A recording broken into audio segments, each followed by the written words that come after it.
That was a great tune. Thank you guys so much for being here today for this acoustic session. I got to throw it out there and ask, did you guys try any of the pie out there in the parking lot? We're waiting till after the show. We're playing the quicker song so I can get out there. Yeah, that's why like usually these songs are a lot slower. We're playing them like double fast so you can get out there. No Grateful Dead There's something covers. about eating before performance that's not a good idea.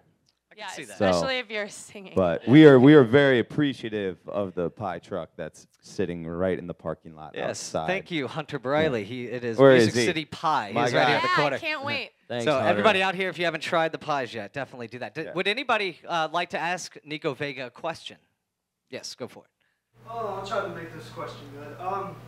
What was the process like when Irrational Games approached you to have your song in Bioshock Infinite? It was easy. We said yes. No, it was really cool. There was a woman who was a fan on the West Coast, and she ended up moving over to Boston and started working for Irrational Games, and she was a huge fan. So she took Beast, which had been around forever, and was like, this song kind of exactly matches this video game. You should really check this out, to the head of the licensing department, and he fell in love, and the whole thing came together, and it's done wonders for us, to be honest with you. And we didn't know what it was.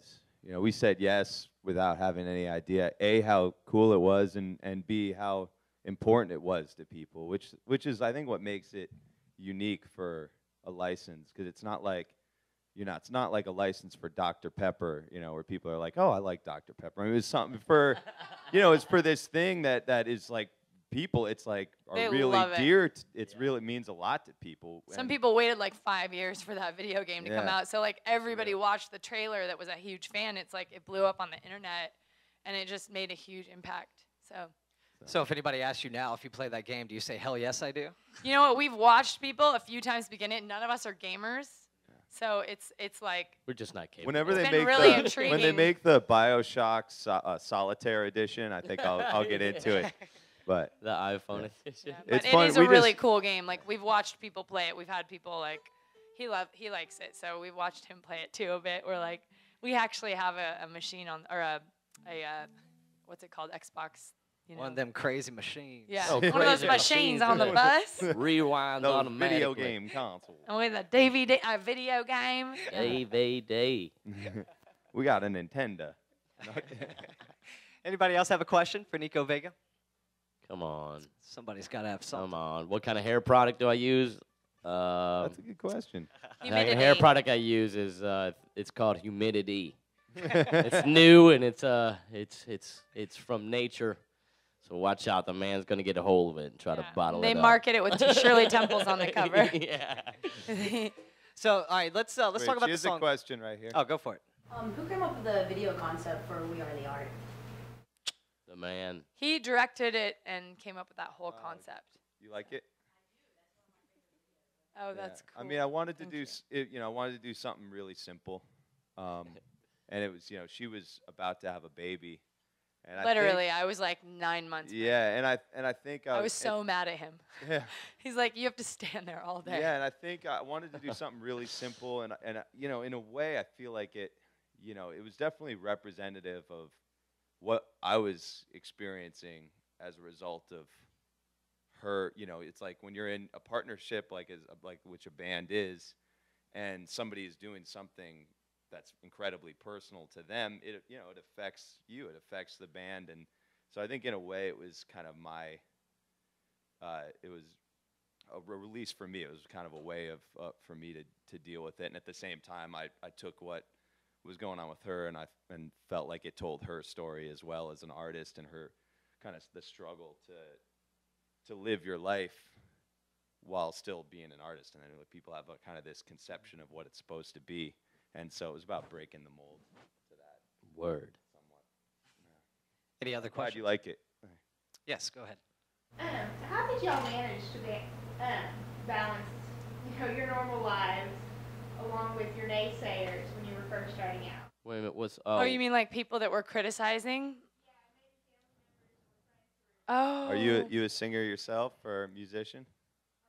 No. I got you on that one. Yeah.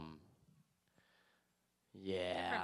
you gotta, I feel if you're gonna really go for it, you better get you gotta get some tough skin, because even the most positive people maybe in your life will say, hell no. It's just such a crapshoot. It's such a dice roll, it's funny, to think like, yeah, I'm gonna be a successful musician, and it's a lot easier to say that when you're 14 and 15.